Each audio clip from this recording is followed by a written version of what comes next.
ببركة بسم الله الرحمن الرحيم وبالوالدين إحسانا إما يبلغن عندك الكبر أحدهما فلا تقل لهما أف ولا تنهرهما آمنت بالله صدق الله العظيم وصدق رسوله النبي الأمين المتين المعين الكريم ونحن على ذلك لمن الشاهدين والشاكرين والحمد لله رب العالمين.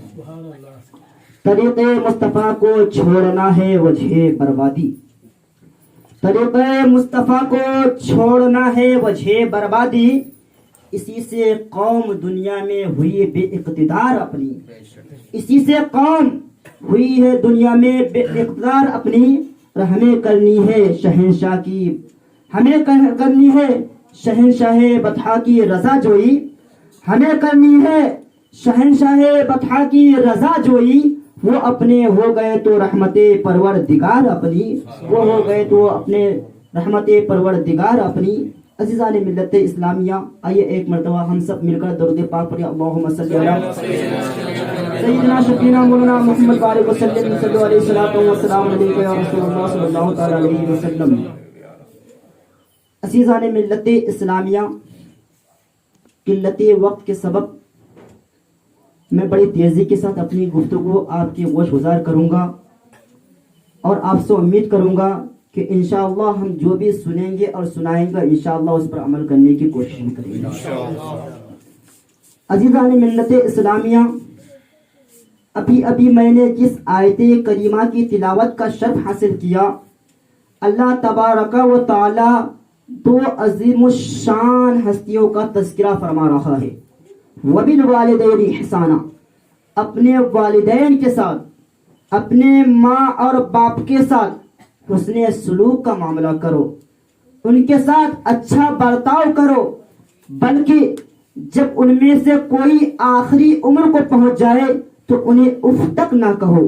عزیزان ملت اسلامیہ، ذرا غور کرنے کی بات ہے، آخر ان دو عظیم الشان ہستیوں کا تذکرہ قرآن بیان کر رہا ہے، قرآن کہہ رہا ہے تم انہیں اف تک نہ کہو. آخر ایسا کیوں؟ جو ہی آپ یہ ذہن میں سوال پیدا کریں گے، جو ہی آپ کے ذہن میں یہ سوال پیدا ہوگا کہ دو عظیم الشان، ان دونوں عظیم الشان ہستیوں کا اتنا بڑا مرتبہ کیسے ہوا، جو ہی آپ کے ذہن میں یہ سوال پیدا ہوگا، ماں کی محبت آپ کی دامن تھام لے گی، ماں کی شفقتیں آپ کو روک لے گی، ماں کی محبت آپ سے پکار اٹھے گی. بیٹا بھول گئے میں ہی ہوں جب تم بچپن کے عالم میں تھے، تم جب بچے تھے ایک طرف پیشاب کر دیا کرتے تھے، میں خود اس گیلے ہوئے پیشاب پہ سو جایا کرتی تھی اور تجھے دوسری طرف سلا دیا کرتی تھی. جب تو اس طرف بھی پیشاب کر دیا کرتا تھا تو تجھے میں اپنے سینے پر سلا لیا کرتی تھی، تجھے میں اپنے سینے پر سلا لیا کرتی تھی اور خود اس گیلے پیشاب پر سو جایا کرتی تھی. جو ہی آپ کے ذہن میں ایسا کوئی سوال پیدا ہوگا، باپ کی محبتیں آپ کا دامن تھام لے گی، باپ کی شفقتیں آپ کا راستہ روک لے گا، باپ کی محبتیں پکار اٹھے گا. بیٹا بھول گئے میں ہی ہوں جو تیری پرورش کے خاطر اپنے جسم کو تپش میں جلایا ہے، تیرے پرورش کے خاطر اپنے خیش و اقارب کو چھوڑ کر دوسرے ملک میں جا کر مزدوری کیا ہے. بیٹا بھول ہی گئے میں ہی ہوں جو تیرے خاطر، تیری پرورش کی خاطر، تیری تعلیم و تربیت کی خاطر لوگوں کی غلامی کی ہے. عزیزان ملت اسلامیہ، ذرا آپ غور تو کریں، آج ہم اپنے گریبان میں جھانک کر تو دیکھیں، آج ہم اپنے والدین کے ساتھ کیسا معاملہ کر رہے ہیں. ہمارے والدین نے ہمارے گلشن قلب میں کتنے پھول کھلا ہے، لیکن آپ ذرا غور تو کریں آپ اپنے والدین کے ساتھ کیا معاملہ کرتے ہیں. آج ذرا غور تو کیجئے. ارے کوئی بھی والد یا کوئی بھی والدہ اپنے بیٹے کے حق میں کبھی بد دعا نہیں کرتی ہے، بلکہ کتنی بھی تکلیف دے دیجئے، کتنا ایذا دے دیجئے، کتنی تکلیف دے دیجئے، بلکہ تمام تکلیف کے باوجود رب کی بارگاہ میں اتنا التجا کرتی ہے کہ اے رب قدیر، اے رب کعبہ، میرے بیٹے کو چین و سکون کی زندگی عطا کر. اللہ اکبر. اے رب میرے بیٹے کو چین و سکون کی زندگی عطا کر. عزیزان ملت اسلامیہ، جب ہم اور آپ جو ہی باہر سے آتے ہیں، جو ہی گھر کی طرف آتے ہیں، اگر آپ کا بیٹا ہوگا، وہ بیٹا آپ سے نپٹ جاتا ہے، وہ بیٹا آپ سے گلے ملنے لگتا ہے، اس وقت آپ یہ نہیں خیال کرتے کہ آپ کا بیٹا کس حالت میں ہے، آپ کا بیٹا صاف ہے کہ نہیں ہے، آپ کے بیٹوں کے کپڑے پر دھول لگی ہے کہ نہیں لگی ہے، بلکہ آپ محبت میں اپنے بیٹے کو اٹھا لیتے ہیں، اسے بوسہ دیتے ہیں، آپ ان سے محبت کرنے لگتے ہیں، آپ انہیں گفٹ دیتے ہیں، آپ ان کے لیے کوئی تحفہ لاتے ہیں تو آپ انہیں اپنے بچوں کو دیتے ہیں۔ ذرا غور تو کیجئے، جس طرح آپ نے اپنی بچوں سے محبت کر رہے ہیں، جس طرح آپ اپنے بچوں کو تحفے دے رہے ہیں، اس طرح آپ کے والدین بھی تو آپ کو تحفے دیے ہوں گے، اس طرح آپ کے ماں باپ بھی آپ سے محبت کیے ہوں گے، اس طرح آپ کے والدین بھی آپ سے محبت کیے ہوں گے۔ ذرا غور کیجئے ان کے مرتبے کے عالم کیا ہوگا۔ قرآن کہہ رہا ہے وَبِالْوَالِدَيْنِ احسانا، اپنے ماں باپ کے ساتھ حسن سلوک کا معاملہ کرو، اسلام جیسا مذہب ہے دوسرا تو لاؤ، یہ میرے مصطفیٰ کا فرمان بولتا ہے۔ اللہ اکبر۔ اسلام جیسا مذہب ہے دوسرا تو لاؤ، یہ میرے مصطفیٰ کا فرمان بولتا ہے۔ اللہ اکبر پیارے، اب ذرا غور تو کیجئے، یہ دونوں عظیم الشان ہستیوں کا تذکرہ قرآن کر رہا ہے، اب ذرا ان کی عظمتوں کے بارے میں سوچئے، ان کی رفعتوں کے بارے میں سوچئے کہ جس کا تذکرہ قرآن کر رہا ہے، جس کا تذکرہ رب کر رہا ہے، اس دو عظیم الشان کی ہستیوں کا عالم کیا ہوگا۔ عزیزان ملت اسلامیہ، میں بڑی تیزی کے ساتھ آگے بڑھ رہا ہوں، آئیے ایک پیاری حدیث سماعت کیجیے۔ رغیب عنہ قیل من یا رسول اللہ قال من ادرک عندك الكبر احدهما ثم لم يدخل الجنہ۔ آقا کریم صلی اللہ تعالی علیہ وسلم نے ارشاد فرمایا، اس کی ناک غبار آلود ہو، اس کی ناک غبار آلود ہو، اس کی ناک غبار آلود ہو، یعنی وہ ذلیل و خوار ہو جائے، وہ ذلت اور رسوائی کی زندگی گزارے، وہ زمانے میں عزت نہ پائے۔ صحابہ نے عرض کیا یا رسول اللہ کون ہے وہ شخص جس کے بارے میں آپ ایسا فرما رہے ہیں، جن کے بارے میں ایسا کہہ رہے ہیں؟ آقا کریم صلی اللہ علیہ وسلم نے فرمایا، اے پیارے صحابہ سنو سنو، میں ان لوگوں کا تذکرہ کر رہا ہوں، میں ان لوگوں کے بارے میں بتا رہا ہوں جس نے اپنے ماں یا باپوں کی آخری عمر کو پائی ہو اور ان کو راضی کر کے جنت حاصل نہ کیا ہو۔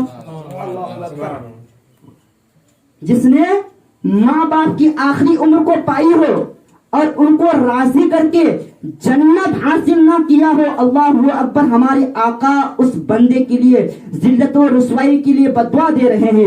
اللہ اکبر۔ ذرا سوچئے کہ کتنی ان کی عظمت کا عالم کیا ہوگا، ماں باپ کی عظمت کا عالم کیا ہوگا، ماں باپ کی رفعت کا عالم کیا ہوگا۔ آئیے پیارے اور دوسری حدیث سماعت کیجیے، ترمذی شریف، رضا الرب فی رضا الوالد و سخط الرب فی سخط الوالد، یعنی اللہ تعالیٰ فرما رہا ہے کہ اے لوگو اگر تم مجھے راضی کرنا چاہتے ہو، اے لوگو اگر تم مجھے خوش کرنا چاہتے ہو، اے لوگو اگر تم میرے مرتبہ کو پہنچنا چاہتے ہو، اے لوگو اگر تم میری پہچان کرنا چاہتے ہو، اے لوگو اگر تم میرا قرب حاصل کرنا چاہتے ہو تو ماں باپ کو خوش کر دو، میں خوش ہو جاؤں گا۔ اگر تم نے ماں باپ کو ناراض کر دیا تو میں ناراض ہو جاؤں گا۔ اللہ اکبر۔ اب ذرا غور کیجئے اس حدیث پر، آقا فرما رہے ہیں، رب فرما رہا ہے کہ اگر تیرے ماں باپ تجھ سے ناراض ہیں، اگر تیرے والدین تجھ سے ناخوش ہیں تو میں بھی تجھ سے راضی نہیں ہوں، میں بھی تجھ سے خوش نہیں ہوں۔ عزیزان ملت اسلامیہ، اب غور تو کیجئے، ماں کو خوش کرنے کا طریقہ کیا ہے، ماں باپ کو خوش کرنے کا طریقہ کیا ہے۔ جب آپ جوان ہوں گے، آپ کو باپ نے کہا بیٹا فلاں کام چھوڑ دو، اگر آپ نے چھوڑ دیا تو باپ خوش ہو جائے گا۔ جب آپ گھر آئیں گے، ماں کو خوش کرنے کے لیے کچھ نہ کچھ کریں گے، ماں کی خدمت کریں گے، ماں کا ہاتھ پیر دبائیں گے، ماں خوش ہو جائے گی۔ جب ماں خوش ہو گئے تو رب خوش ہو جائے گا۔ عزیزان ملت اسلامیہ، حدیث حدیث مبارکہ ہے شب قدر وہ عظیم رات ہے، وہ عظیم رات ہے، اس رات میں اللہ تعالیٰ سب کی توبہ کو قبول فرماتا ہے، اس رات کو اللہ تعالیٰ بندوں کی دعاؤں کو قبول فرماتا ہے۔ حدیث مبارکہ ہے اللہ تعالیٰ فرماتا ہے کہ میں اس شخص کی دعا قبول نہیں کرتا ہوں، میں اس شخص کی دعا قبول نہیں کرتا ہوں، میں اس شخص کی توبہ قبول نہیں کرتا ہوں۔ وہ شخص کون ہے؟ وہ شخص وہ ہے جس نے دنیا میں رہ کر ماں باپ کو تکلیف دیا ہو۔ اللہ اکبر، ذرا غور کیجئے، ماں باپ کو تکلیف دینا کتنا بڑا گناہ ہے کہ رب کہہ رہا ہے کہ شب قدر وہ رات، اس رات میں اگر بندہ رب سے مانگے رب اسے عطا کرتا ہے، رب اسے دیتا ہے۔ اگر آپ رب اس رات میں رب سے دنیاوی نعمتوں کا ذکر کریں گے، رب اسے دنیاوی نعمتوں سے مالا مال کرتا ہے۔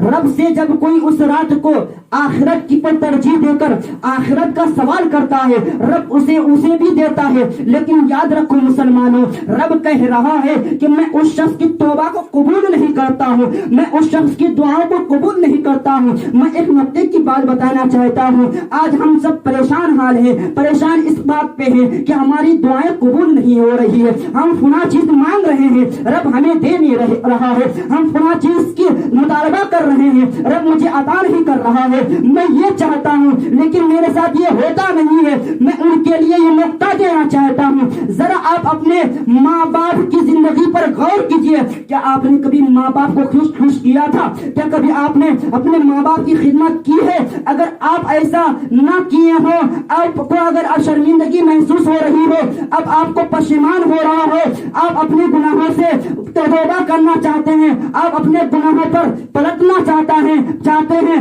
تو رب فرما رہا ہے کہ جس کی والدین زندہ نہ ہو اور اس نے اپنے والدین کو تکلیف دیا ہو تو وہ شخص بندہ مومن اپنے والدین کی قبر پر جائے اور رو رو کر گڑا کر معافی مانگے، اللہ تعالیٰ اس کے گناہوں کو معاف کر دیتا ہے۔ عزیزان ملت اسلامیہ، اگر ہمارے اور آپ کے مابین میں سے والدین چلے گئے ہوں، اگر آپ کو کہ کسی کام سے انہیں تکلیف ہوئی ہو، خدا کے واسطے آپ ان کے قبر پر جائیں اور رب کی بارگاہ میں التجا کرے، رب مجھے اپنے والدین کے صدقے معاف فرما دے۔ اس لیے کہ اگر والدین آپ سے ناراض نہیں ہے نا پیارے، تو دنیا کی کوئی بھی چیز آپ کو جنت میں نہیں لے جائے گی۔ اگر ماں باپ آپ سے نہ خوش ہیں تو آپ کتنا بھی کچھ کر لیجئے، آپ کو نہ دنیا بھی کامیابی ملے گی نہ آخرت کی کامیابی ملے گی۔ اگر ماں باپ ناراض ہیں تو آپ یہاں بھی ناکام ہوں گے، وہاں بھی ناکام ہوں گے۔ عزیزان ملت اسلامیہ، کبھی آپ نے غور کیا؟ آپ قرآن پڑھتے ہیں، آپ قرآن شریف کی تلاوت کرتے ہیں، دوسرے پارے کی آیت ہے ان الصفا والمروہ من شعائر اللہ، کہ صفا اور مروہ اللہ کی نشانیوں میں سے ایک نشانی ہے، اللہ کہہ رہا ہے۔ کبھی آپ نے غور کیا کہ آخر نشانیوں میں سے نشانی کیا ہے؟ ارے وہ تو دو پہاڑ ہیں، لیکن دو پہاڑ میں اللہ کی نشانی ہے۔ کبھی آپ نے سمجھنے کی کوشش کیا؟ کبھی آپ نے سمجھنے کی کوشش کی؟ جب آپ غور کریں گے تو معلوم ہوگا کہ وہ صفا مروہ حضرت حاجرہ، جب حضرت اسماعیل علیہ الصلوۃ والتسلیم کو پیاس کی شدت محسوس ہو رہی تھی تو حضرت حاجرہ پانی کی تلاش و جستجو میں کبھی اس پہاڑ کی اور دوڑ رہے تھے، کبھی اس پہاڑ کی اور دوڑ رہے تھے۔ رب کو یہ ادا اتنی پسند آئی کہ رب نے صفا مروہ کو اپنی نشانیوں میں سے ایک نشانی بنا کر رکھ دیا، اللہ اکبر۔ اور حاجیوں کے لیے یہ واجب کر دیا کہ تم رکن حج، ارکان حج ادا کرو اور تمام ارکان حج ادا کر دو، اور صفا مروہ کا چکر اگر نہیں لگاؤ گے تمہاری حج قبول نہیں ہے۔ جب تک تم صفا اور مروہ کا چکر نہیں لگا لو گے تمہارے ارکان حج ادا نہیں ہوں گے۔ عزیزان ملت اسلامیہ، ذرا غور تو کیجئے، حضرت اسماعیل علیہ الصلوۃ والسلام کی ایڑیوں سے جب پانی نکلا تھا، ماں کی دعاؤں کا اثر تھا، ماں کی تکلیف کا اثر تھا۔ عزیزان ملت اسلامیہ، جب ہم اپنے ماں باپ کے صدقے رب سے دعا کریں گے تو انشاءاللہ رب ہماری ضرور سنے گا، رب ہمیں ضرور عطا کرے گا۔ عزیزان ملت اسلامیہ، اب ذرا غور کیجئے، میں یہاں یہ بتانا چاہتا ہوں کہ جب حاجی حج کرنے کے لیے جاتے ہیں تو اللہ اسے حج